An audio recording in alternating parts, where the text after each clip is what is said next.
আমি কোনো tax free গাড়ি চাইনি।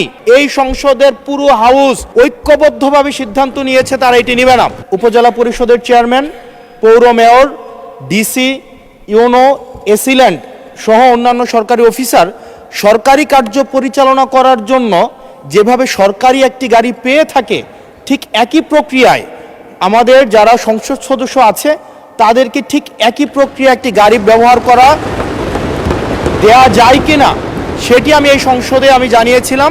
সরকারি মালিকানাধীন একটি গাড়ি যতদিন পর্যন্ত এমপি থাকবেন ঠিক ততদিন ব্যবহার করবেন এবং সেটির জন্য কিন্তু এক্সট্রা খরচও লাগবে না। কারণ আমাদের এই সংসদ সদস্যদেরকে কিন্তু ইতিমধ্যে 70,000 টাকা কিন্তু গাড়ি মেনটেনেন্স করার জন্য দেওয়া হয়, কিন্তু আমাদের গাড়ি নেই।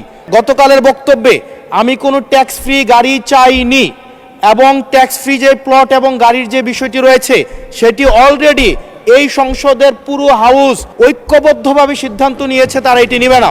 সংসদের প্রত্যেকটি এমপি সেটির জন্য একটি অনন্য নজির স্থাপন করেছে।